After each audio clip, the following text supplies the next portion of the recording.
ఈ పునరుద్ధానపు ఆదివారం పాలు పొందినటువంటి మీ అందరికీ మరొకసారి హృదయపూర్వక వందనాలు తెలియజేస్తూ ఉన్నాను. దేవుడు మీకు తోడై ఉండి ఆశీర్వదించును గాక. కొన్ని వచనాలని బైబిల్ గ్రంథం నుంచి మనం పరిశీలన చేద్దాం. పేతురు రాసినటువంటి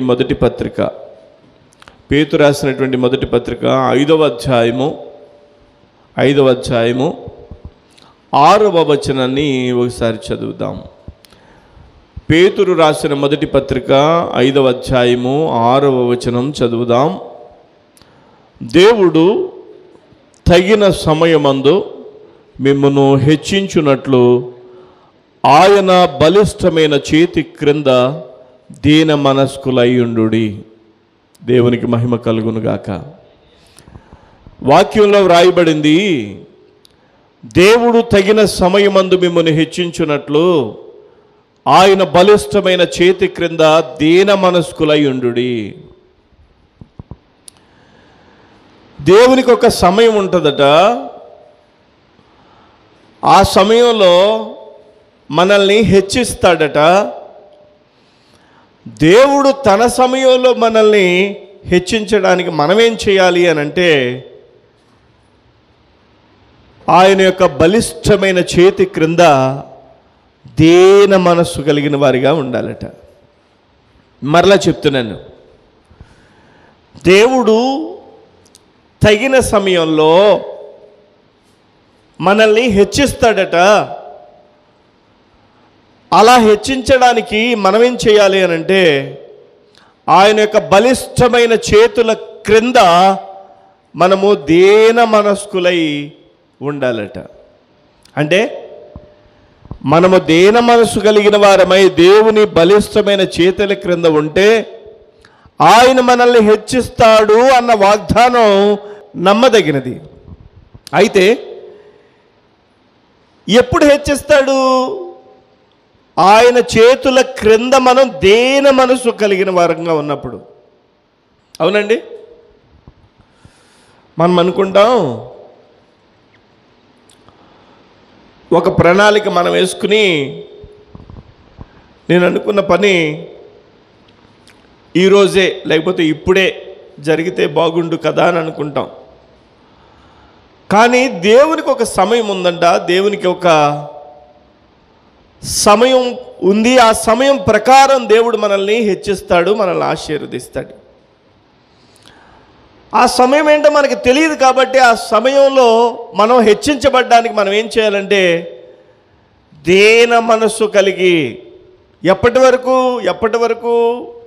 వరకు ఆయన మనల్ని హెచ్చించేంత వరకు, ఆయన మనల్ని ఆశీర్వదించేంత వరకు మనము ఆయన బలిష్టమైన చేతుల క్రింద దీన మనస్సు కలిగిన వారమై ఉండాల్సిందే.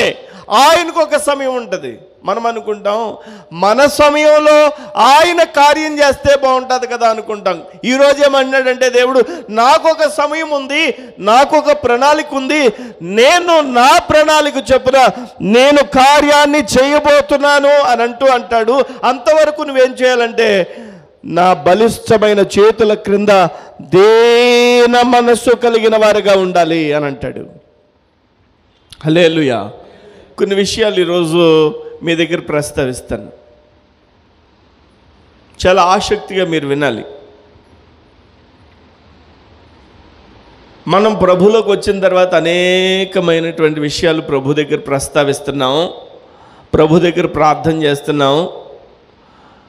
అయితే చేసేటువంటి ప్రార్థనాంశాలన్నీ కూడా మరి నెరవేర్పులోనికి వస్తూ ఉన్నాయి. కొన్ని జరిగినాయి, కొన్ని జరగబోతున్నాయి.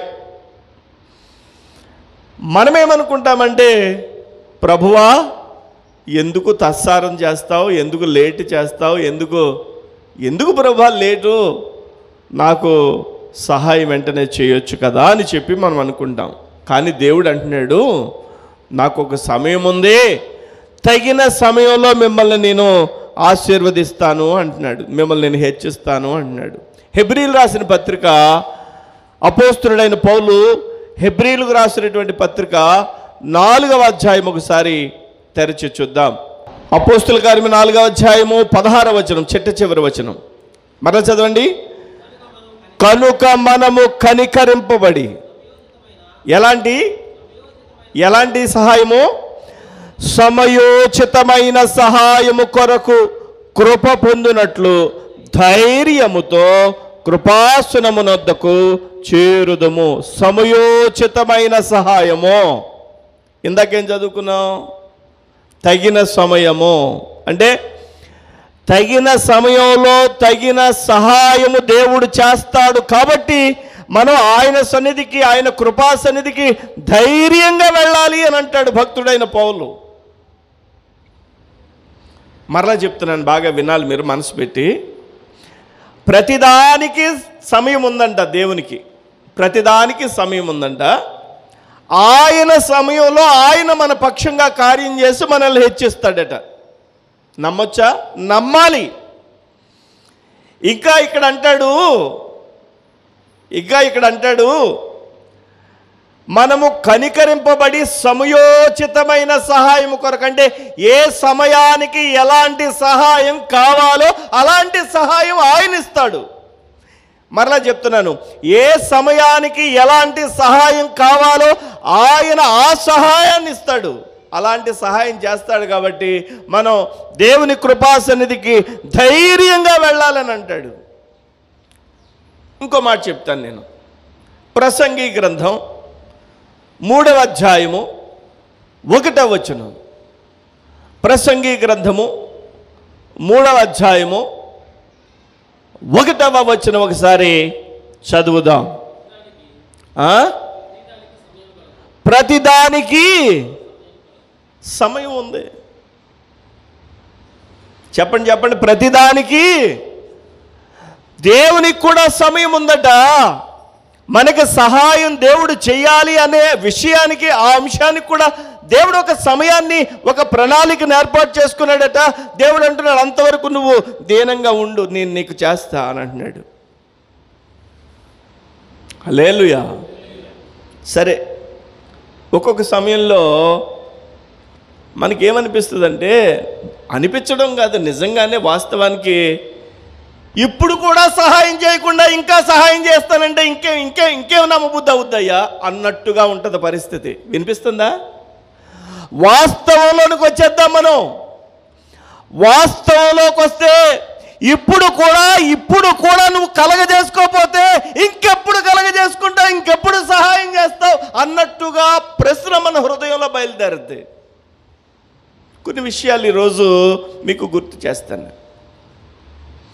దావీదు కాపరి, గొర్రెల కాపరి.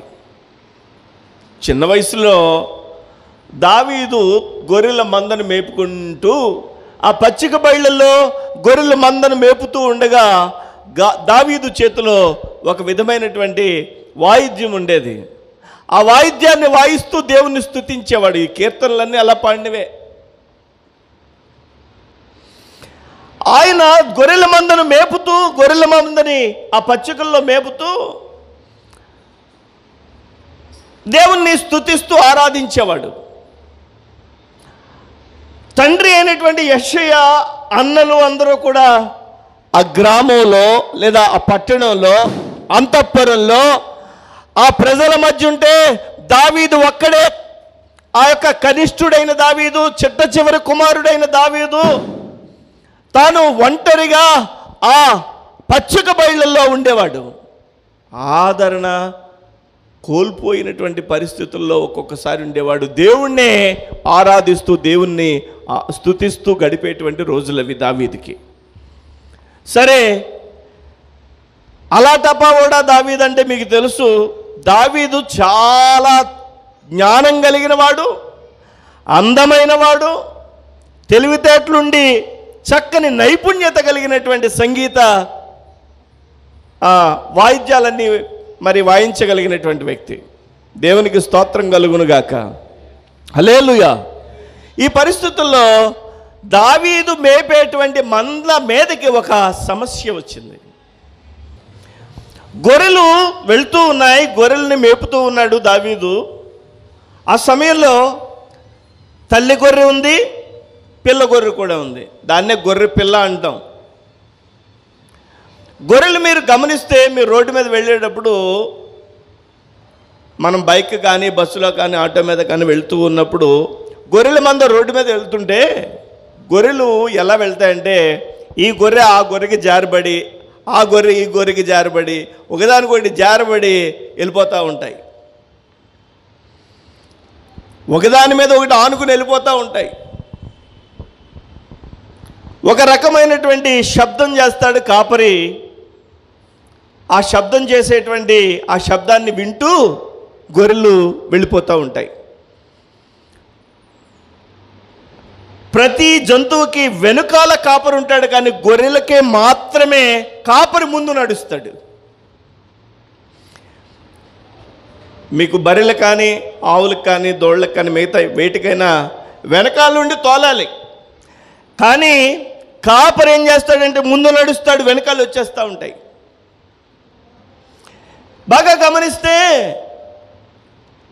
ఈ గొర్రెల మంద వెళ్తూ ఉన్న సమయంలో, ఆ పచ్చికలో మేస్తూ ఉన్న సమయంలో అకస్మాత్తుగా ఒక సింహం వచ్చి దాడి చేసింది. అక్కడ ఉన్నది మామూలు కాపరా? కాదు, హేమాహేమి కాపరి. యెహోవా నా కాపరి అని ఏ వ్యక్తి అయితే రాశాడో పాట, ఆ వ్యక్తి కాపరిగా ఉన్న సమయంలో ఆ మంద మీదకి సింహం వచ్చి దాడి చేసింది. ఇప్పటి వరకు మనం ఏం చదువుకున్నాం? సమయోచితమైన సహాయం. దేవుడు తగిన సమయమందు హెచ్చిస్తాడు. ఇవే కదా మనం చదువుకున్నాం. ఇప్పుడు మంద మీదకి కాపరి దావీదుగా ఉన్నప్పుడు దేవుడు ఆ యొక్క సింహం వస్తుంటే ఊరుకున్నాడా? చూస్తూనే ఉన్నాడా? ఏం చేస్తున్నాడు అన్నట్టుగా లోకానికి అనిపిస్తుంది కదండి. సమస్య రాకూడదు కదా, కష్టం రాకూడదు కదా. ఇప్పుడు కూడా నువ్వు పట్టించుకోకపోతే ఇంకా సహాయం ఎక్కడి నుంచి వస్తుందయ్యా? వాక్యంలో ఏం చదువుకున్నాం మనం? సమయోచితమైన సహాయం. సింహం క్రూర జంతువు ఏం చేస్తుందంటే, ఈ యొక్క గొర్రెను తినడం అన్నదే క్రూర జంతువు యొక్క లక్షణం. సాతాను అనేది మనల్ని ఇబ్బంది పెట్టడం అనేదే తన యొక్క లక్షణం. మన కాపరి అయినటువంటి ప్రభు అయిన యేసయ్య మన మందని మేపుతూ ఉన్నాడు. దేవునికి స్తోత్రం కలుగును గాక. ఇప్పుడు కాపరి యేసయ్య అయితే ఆ యొక్క సాతానికి, సింహం లాంటిది మృంగేటువంటి సాతానికి అసలు అవకాశం ఎక్కడి నుంచి రావస్తుంది? వస్తుంది. ఎందుకంటే సింహం యొక్క లక్షణం ఏంటంటే క్రూరత్వం కలిగింది. ఇప్పుడు బాగా గమనించాలి. ఈ గొర్రె పిల్ల గొర్రెకి జారబడి బహుశా నడుస్తూ ఉంటుంది. మందంతా కూడా మాతో కాపరున్నాళ్లే అని అనుకుని ఉంటారు.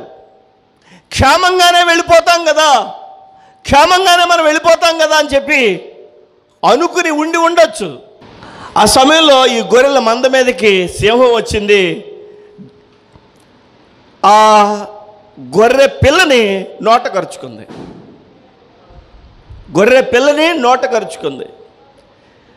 మనం ఎంతవరకు ఏం చదువుకున్నాం? తగిన సమయమందు దేవుడు మిమ్మల్ని హెచ్చించున్నట్లు ఆయన బలిష్టమైన చేతుల క్రింద మీరు దీన మనస్కులై ఉండు. ఇంకా ఏంటి? ఇప్పుడు నోట్లోకి వెళ్ళిపోయింది గొర్రెపిల్ల. ఇంకా దేనికోసం వెయిట్ చేయడం అన్నట్టుగా ఉంటుంది. బాగా గమనించాలి మీరు. ఈ గొర్రెపిల్ల మందలోనే ఉన్నాను అనుకుంటుంది, కానీ ఈ గొర్రెపిల్ల తల్లికి జారబడ్డాను అనుకుంటుంది, కానీ గొర్రెపిల్ల మీదకి అకస్మాత్తుగా ఏమైందంటే చెప్పండి, సింహం వచ్చి నోట కరిచింది. దేవుడు ఎప్పుడు కలగజేసుకుంటాడో మీకు నేను చెప్తాను. చివరి వరకు దేవుడు పట్టించుకోలేనట్టుగా ఉంటాడు. తగిన సమయమందు ఆయన సమయంలో మాత్రమే ఆయన కలగజేసుకుంటాడు. సింహం గొర్రె పిల్లని నోటితో పట్టేసుకున్నా కానీ అప్పటికి కూడా దేవుడు ఏమీ పట్టించుకోనట్టుగా అక్కడ కనిపిస్తుంది మనకి. అప్పుడు ఏం చేశాడో తెలుసా దావీదు? ఈ కాపరి ఏం చేశాడో తెలుసా? వెళ్ళి సింహం నోట్లో ఉండేటువంటి ఆ గొర్రె పిల్లను పట్టుకోవడానికి సింహం కూడా పరిగెట్టాడు. దేవునికి మహిమ కలుగును గాక. సింహం కూడా పరిగెత్తి సింహంని పట్టుకోవడానికి ఎలా పరిగెట్టాడో తెలుసా? సింహం కంటే ముందుగా పరిగెట్టి సింహానికి ఎదురు నిలబడ్డాడు దావీదు. మన కాపరి అయినటువంటి దేవుడు ఎప్పుడు పట్టించుకుంటాడంటే, మన పరిస్థితి సింహం నోటిలో ఇరుక్కుపోయారు అన్న సమయంలో దేవుడు పట్టించుకుని ఆ సింహపు నోటిని తెరచి నోటిలో ఉన్న ఆ గొర్రె పిల్లను క్షేమంగా మందలో పెడతాడు. దేవునికి మహిమ కలుగును గాక. అంటే లాస్ట్ మినిట్లో కూడా దేవుడు కలగజేసుకుని కార్యం చేస్తాడు. హల్లెలూయా. మనం దేవుని సన్నిధిలో చాలా విషయాలలో చాలా ఆసక్తిగా ప్రార్థన చేస్తున్నాం. ప్రభువా మీరు సహాయం చేయండి, ఇప్పుడు చేస్తే బాగుంటుంది కదా అని మనం అనుకుంటా. దేవుడు అంటున్నాడు ఈరోజు, తగిన సమయమందు నేను చేస్తాను, వెయిట్ చేయి. నువ్వు వెయిట్ చేయి, నేను చేస్తానంటున్నాను కదా. తగిన సమయమందు నేను నీకు కార్యం చేస్తాను, నువ్వు వెయిట్ చేయి. ప్రతిదానికి సమయం ఉంది కదా, ప్రతిదానికి సమయం ఉంది, నేను నీకు కార్యం చేస్తాను అని చెప్పి దేవుడు మాట్లాడుతున్నాడు. ఈ దావీదు, ఈ కాపరి సింహం నోటిలో ఉండేటువంటి గొర్రె పిల్లని క్షేమంగా విడిపించిన రీతిలో మన చేజారిపోయినటువంటి పరిస్థితిని తిరిగి మనకి మన ప్రభు అయిన యేసయ్య, మన కాపరి అయిన యేసయ్య, ప్రధాన కాపరి అయిన యేసయ్య మనల్ని ఆ యొక్క సాతాను కబంధ హస్తాల నుంచి విడిపించి క్షేమముగా మనల్ని ఆశీర్వదించి హెచ్చించే దేవుడై ఉన్నాడు మన దేవుడు. హల్లెలూయా. కాబట్టి ఈరోజు వాక్యంలో మనం గమనించాల్సింది ఏంటంటే, దేవుడు పని చేయడానికి ఒక టైం ఉందట. ఆ టైం వరకు మనం వెయిట్ చేయాలట. దేవునికి స్తోత్రం కలుగును గాక. ఎలా వెయిట్ చేయాలి? దీన మనస్సు కలిగిన వారిగా వెయిట్ చేయాలి. అదే దావీదు అంటాడు, మీరు సమూయేలు మొదటి గ్రంథం 17వ అధ్యాయం మీరు చదువుకోండి, ఇంటికి వెళ్ళిన తర్వాత నేను చెప్పే విషయాలు కనిపిస్తాయి. అక్కడే అంటాడు సౌలుతో, దావీదు అంటాడు, మహారాజా ఇదిగో గొర్రెల మందలో ఉండేటువంటి గొర్రె పిల్లని సింహం పట్టుకుపోతుంటే సింహం నోట నుండి మరలా చెప్తున్నాను, సింహం నోట నుండి ఆ యొక్క గొర్రె పిల్లని నేను విడిపించాను. మరొకసారి ఎలుగుబంటి వచ్చి ఆ మంద మీద దాడి చేస్తున్నప్పుడు ఎలుగుబంటి నోట నుంచి కూడా నేను విడిపించాను. దావీదు ఎప్పుడు కలగ చేసుకున్నాడు? సింహం నోటిలోనికి గొర్రెపిల్ల ఆల్రెడీ వెళ్ళిపోయినప్పుడు, ఇక అవకాశం లేదు అని అనుకున్నప్పుడు దేవుడు ఏమంటాడంటే, నా వల్ల ఏమీ కాదు అని మన నోటితో చెప్పిస్తాడండి. దేవునికి స్తోత్రం. నువ్వు తప్ప నాకెవ్వరు ఏమీ చేయలేరు అని అన్నప్పుడు వెంటనే దేవుడు కలగజేసుకోవడం ప్రారంభిస్తాడు. దేవునికి స్తోత్రం. అంతవరకు దేవుడు వెయిట్ చేస్తాడు. దేవునికి మహిమ కలుగును గాక. మన ప్రయత్నాలన్నిటిలోనూ మనం విఫలమైపోయినప్పుడు దేవుడు కృప చూపి ఆశీర్వదిస్తాడు. గొర్రె పిల్లను ఎక్కడి నుంచి విడిపించాడు దావీదు? సింహం నోట నుంచి విడిపించాడు, ఎలుగుబంటి నోట నుంచి విడిపించాడు. పరిస్థితి చేజారిపోయిన తరువాత మనకు అవకాశం లేదన్నప్పుడు దేవుడు మన పక్షంగా కార్యం చేస్తాడు. తగిన సమయమందు మిమ్మల్ని నేను హెచ్చించినట్లు దేవుని యొక్క బలిష్టమైన చేతుల క్రింద మీరు దీన మనస్కులై ఉండండి అని చెప్పి పేతురు రాసినటువంటి పత్రికలో మనం చదివాం. మనం అనుకునే టైం వేరు, దేవుడు అనుకునే టైం వేరు. మనం ఏమనుకుంటామంటే, ఈ పని ఈరోజు ఇప్పుడు చేస్తే బాగుండని మనం అనుకుంటాం. దేవుడు ఏమంటున్నాడంటే, నేను అనుకున్న టైంలో నీకు చేస్తే బాగుంటుంది అని అంటాడు. అంతవరకు వెయిట్ చేయి. అంతవరకు నువ్వేం చేస్తావంటే, దీన మనస్సు కలిగిన వారిగా నువ్వు వెయిట్ చేయి అని అంటాడు. నువ్వు దీన మనస్సు కలిగిన వారిగా నువ్వు ఉండు అని అంటున్నాడు. ప్రతిసారి బేతనీయ అనే పట్టణం వచ్చినప్పుడు ఒక ఇంటికి వెళ్ళేవాడు ప్రభు అయిన యేసయ్య. బేతనీయ అనే పట్టణం వెళ్ళినప్పుడు ఒక ఇంటికి వెళ్ళేవాడు. ఆ ఇంట్లో ముగ్గురు ఉండేవారు. ఒకటి మరియా, 2 మార్తా, 3 లాజరు. తన శిష్యులందరితో కలిసి వీరింటికి వెళ్ళేవాడు ప్రభువైన యేసయ్య.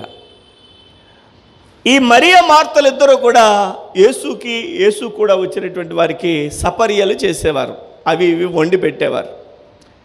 ఎప్పుడు బేతనియా వచ్చినా కానీ వీళ్ళింటికి వచ్చేవాడు. యవ్వనస్తుడైనటువంటి లాజరుతో కూడా ప్రభువైన యేసయ్య మాట్లాడేవాడు. అయితే ఒక దినాన లాజరుకి అనారోగ్యం వచ్చింది. ఈ మరియా మార్తలకి మనసులో మన యేసయ్య ఉన్నాడు కదా అని చెప్పి కబురు పంపించారు. కబురు పంపించినప్పుడు ఆ కబురు యేసు ప్రభు విన్నాడు, కానీ పట్టించుకోలేదు.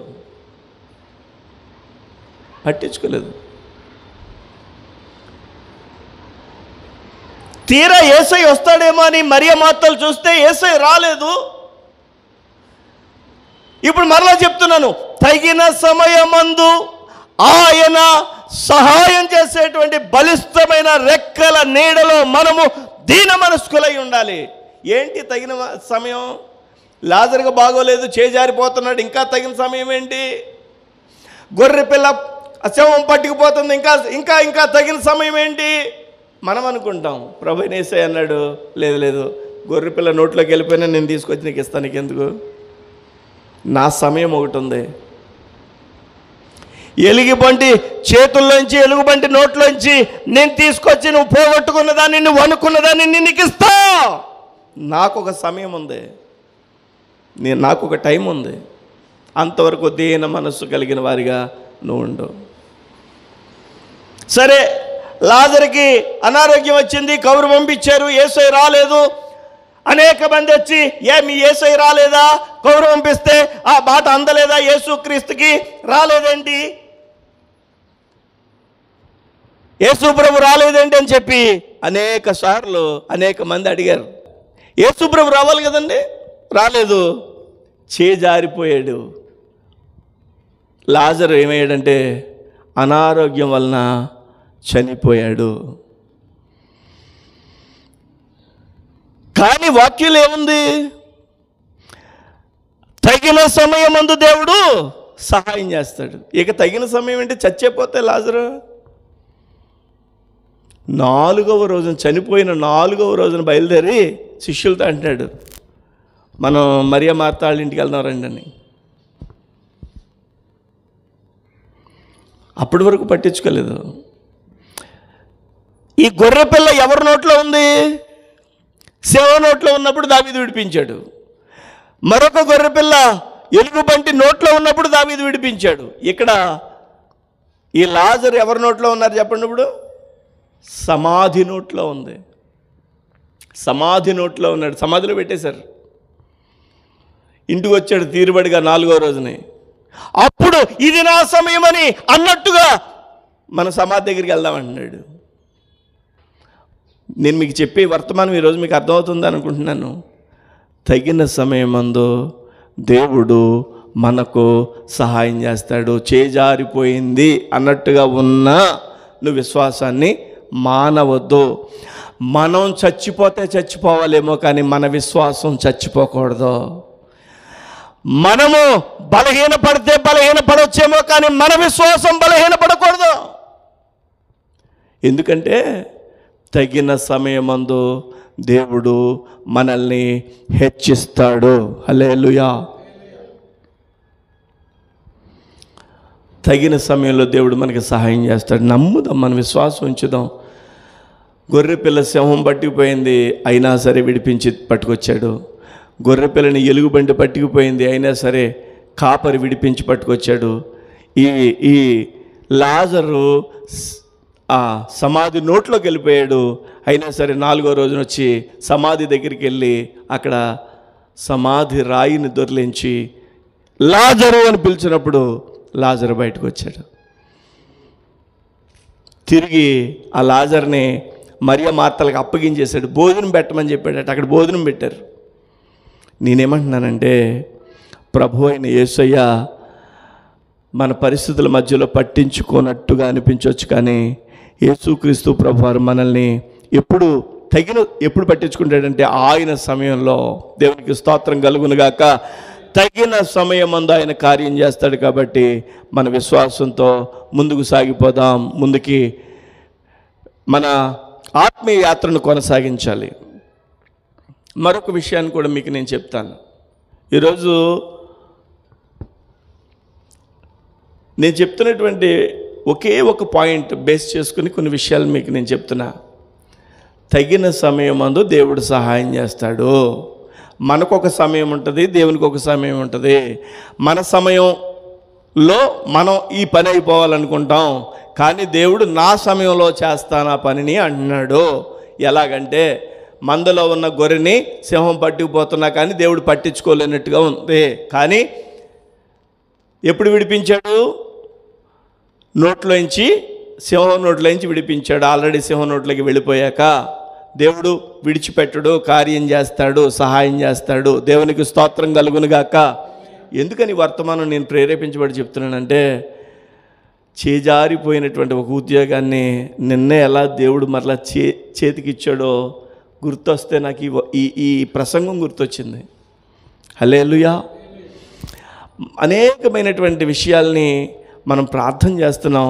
విశ్వాసంతో మనం ప్రార్థన చేసి దేవుని యొక్క కృపను అడుగుదాం. ప్రభువా, నా జీవితంలో ఇది లేదు, ఇది నేను కోల్పోయాను, నువ్వు తిరిగి అనుగ్రహించు అని దేవుని సన్నిధిలో అడుగుదాం. దేవుడు నమ్మదగిన దేవుడు. హల్లెలూయా. కొన్ని విషయాలు మనం చెప్పుకుంటున్నాం. యోబు అనే భక్తుడు మీకు గుర్తున్నాడా? యోబు ఆయన నీతిమంతుడు, యథార్థవంతుడు అని ఆయన గురించి వాక్యంలో ఉంది. యోబు గ్రంథంలో నీతిమంతుడు, యథార్థవంతుడు. ఎవరు చెప్పారో తెలుసా ఈ సాక్ష్యం? సాక్షాత్తు ప్రభు అయిన దేవుడే చెప్పాడు. సాతానట అటు ఇటు భూమి మీద తిరుగుతూ దేవుని సమక్షానికి వెళ్ళి నిలబడ్డాడు. ఎవరు? సాతాను. ప్రభు అడుగుతున్నాడు, దేవుడు అడుగుతున్నాడు, నువ్వు ఎక్కడి నుంచి వచ్చావు? భూమి నుంచి వచ్చావు కదా. భూమి మీద యోబు అనే భక్తుడు ఉన్నాడు, తెలుసా నీకు? ఏమండి, దేవుడు సాతాను దగ్గర యోబు గురించి ప్రస్తావించాలా?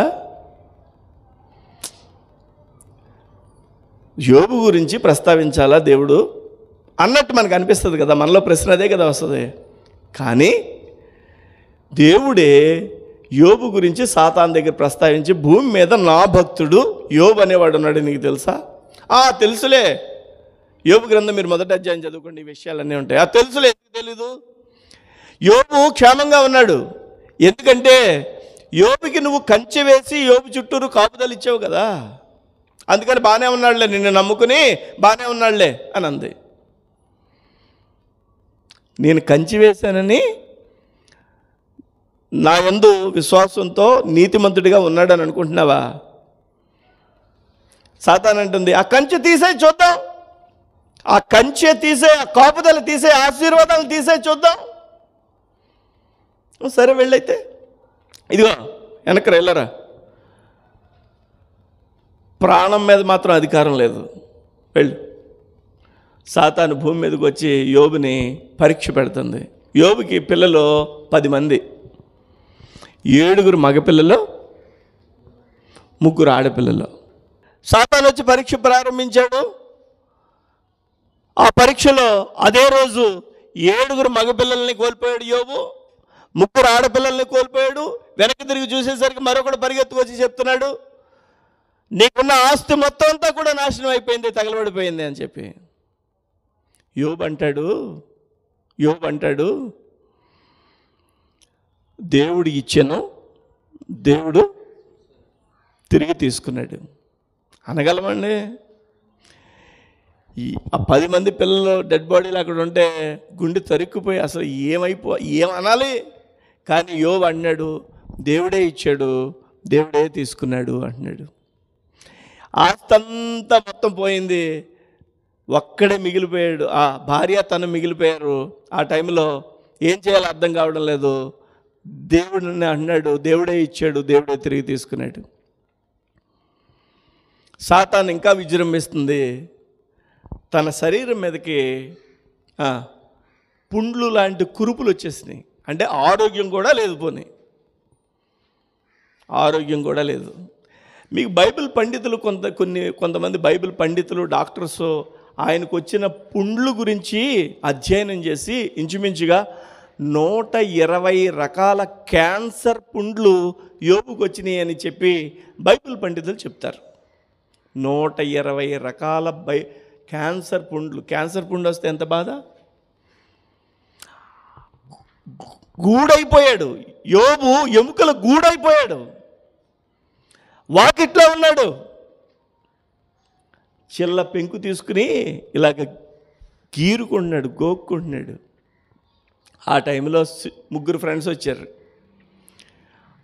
3 ఫ్రెండ్స్ తోటి ఎక్కడ తొట్టిల్లకుండా యోబు మాట్లాడుతున్నాడు, దేవుడు గొప్పోడని. చేజారిపోయింది. మనం ఏం చదువుకున్నా తగిన సమయమందు దేవుడు సహాయం చేస్తాడు కదా.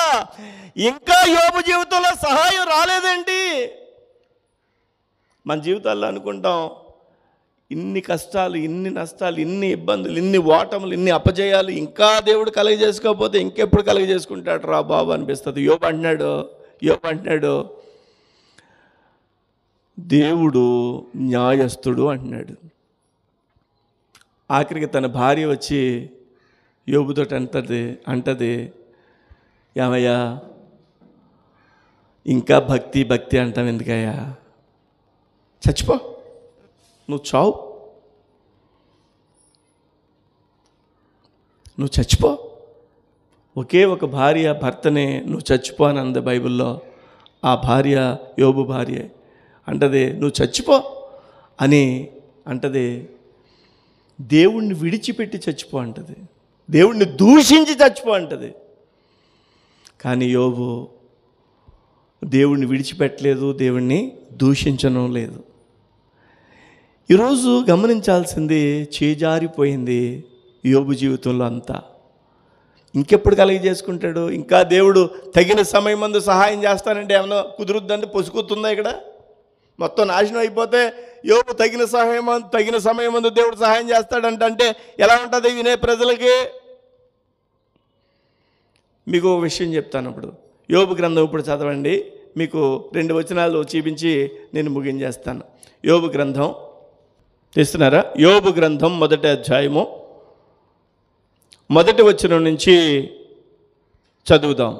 మీరు వీలైతే ఒక పేపరు పెన్ను దగ్గర పెట్టుకోండి. పేపరు పెన్ను ఉన్నవాళ్ళు, పేపరు పెన్ను ఉంటే దగ్గర పెట్టుకోండి, చదవండి. 2వ వచనం నుంచి డైరెక్ట్గా చదివేద్దాం. అతనికంటే ఎవరికి లెక్క పెట్టాలి? 7 కుమారులు. నెంబర్ గుర్తుంచి పెట్టుకోవాలి. ఇక్కడ 7, 3 కుమార్తెలు. 7 అని అంకె వేయచ్చు కదండి ఎవరైనా పేపర్ మీద. 7 అబ్బాయిలు వేయండి. నేను ఎందుకు ఏమంటున్నాను, ప్రసంగం మధ్యలో ఉట్నే కాదు.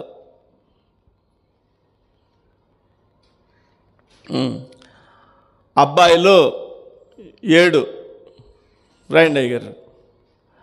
అమ్మాయిలు ఎంతమంది? 3. తర్వాత గొర్రెలు 7,000. గొర్రెలు ఈజుగొల్డ్ 7,000 వేయండి, నెంబర్ వేయండి అక్కడ. అబ్బాయిలు 7, అమ్మాయిలు 3, గొర్రెలు 7,000,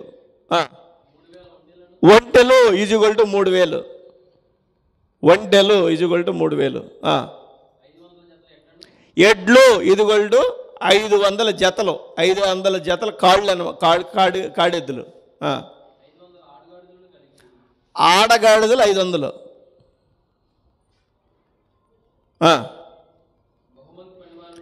పనివారు బహుమంది. ఇది యోబు దగ్గర ఉన్నవాళ్ళు. కానీ ఇప్పుడు యోబు దగ్గర ఎవరన్నా ఉన్నారండి?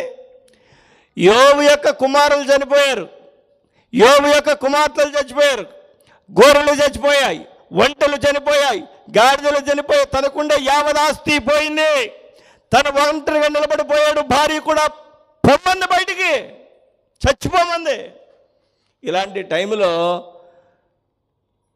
యోబు దేవుని బలిష్టమైనటువంటి ఆ చేతుల క్రింద, ఆ రెక్కల క్రింద దీన మనస్కుడై ఉన్నాడు. కాబట్టి యోబుని దేవుడు ఆశీర్వదించాడు. ఎలాగ ఆశీర్వదించాడు ఇప్పుడు మరలా చూపిస్తాను చూడండి. యోబు గ్రంథం చిట్ట చివరి అధ్యాయం. యోబు గ్రంథం చిట్ట చివరి అధ్యాయం. ఇందాక మీరు లెక్క వేశారు కదా, ఆ లెక్క దగ్గర ఈ వెయ్యాలి. ఇప్పుడు 12వ వచనం, చిట్ట చివరి అధ్యాయం 12, అంటే 42వ అధ్యాయం. యోబు గ్రంథం 42వ అధ్యాయం 12వ వచనం ఇప్పుడు చదవండి. అందరూ తీయాలి. యోబు గ్రంథం 42వ అధ్యాయం 12వ వచనం. యెహోవా యోబును మొదట ఆశీర్వదించినంతకంటే మరి అధికముగా ఆశీర్వదించాను. అతనికి ఎంతమంది ఎన్ని చచ్చిపోయినాయి ఇందాక? ఇప్పుడు ఎన్ని? 14,000 గొర్రెలను. ఇందాక ఎన్ని చచ్చిపోయినాయి ఒంట్లు? ఇప్పుడు ఎంత? అంటే ఎంత? రెట్టింపే కదా. రెట్టింపు అంటే 6,000 ఒంటెలను. ఇందాక ఎన్ని జతలు ఎడ్లు పోయినాయి? ఇప్పుడు ఎన్ని ఉన్నాయి? 1000 జతల ఎడ్లను. ఇందాక ఎన్ని ఆడగాడిదలు? ఇప్పుడు ఎన్ని? దేవునికి స్తోత్రం. మరియు అతనికి 7 కుమారులను 3 కుమార్తెలను కలిగిరి. దేవునికి స్తోత్రం. లైఫ్ అంతా నాశనం అయిపోయింది. ఆ భార్య కూడా పొమ్మంది. తిరిగి దేవుడు ఆశీర్వదించిన తర్వాత భార్య మరలా దగ్గరకు వచ్చింది. అదే యోబు మరలా తిరిగి ఆశీర్వదించబడ్డాడు. భార్య జీవితం మారింది. 7 కుమారులు 3 కుమార్తెలు, రెట్టింపు ఆస్తి వచ్చింది. దేవునికి స్తోత్రం. తగిన సమయమందు దేవుడు మనల్ని హెచ్చిస్తాడు. ఆ సమయం మనం అనుకునే సమయం కాదు, ఆయన అనుకునే సమయం. దేవునికి స్తోత్రం. యోబు జీవితాన్ని చూసిన వాళ్ళంతా ఇంకేమి దేవుడు రా బాబు అని భార్య అందంటే చూడండి, ఇంక బయట వాళ్ళు అనుకోరా? ఇంకా దేవుడేంటి, ఇంకా దేవుడు అద్భుతం, దేవుడు అంటాడు, దేవుడు ఉంటే నీ బతుకు ఎలాగ ఎందుకు ఏడుస్తుందిరా అనే టైంలో దేవుని బలిష్టమైన రెక్కల నీడలో ఈ యోబు మాత్రం దీనుడై ఉన్నాడు, దీన మనస్కుడై ఉన్నాడు. దేవుడు తగిన సమయం అందు సహాయం చేశాడు. అందుకనే నేను చదివించిన మూలవాక్యం మరోసారి చదివించి ఈరోజు వర్తమానాన్ని నేను ముగిస్తాను. చూడండి, పేతురు రాసినటువంటి మొదటి పత్రిక 5వ అధ్యాయము 6వ వచనం. పేతురు రాసినటువంటి మొదటి పత్రిక 5వ అధ్యాయము 6వ వచనం. దేవుడు తగిన సమయమందు మిమ్మును హెచ్చించునట్లు ఆయన బలిష్టమైన చేతుల క్రింద దీన మనస్కులై ఉండడి. తగిన సమయమందు హెచ్చించునట్లు, తగిన సమయమందు మనల్ని హెచ్చించడానికి ప్రభు మనకి సహాయం చేసే దేవుడు. ఆ సమయం కోసం వేచి ఉందాం, దీన మనసు కలిగి ఉందాం. అప్పటి వరకు వెయిట్ చేద్దాం, విశ్వాసంతో ఉందాం. దేవుడు మనల్ని ఆశీర్వదించును గాక. ఆమేన్. అందరికీ వందనాలు. ప్రార్థన చేసుకుందాం.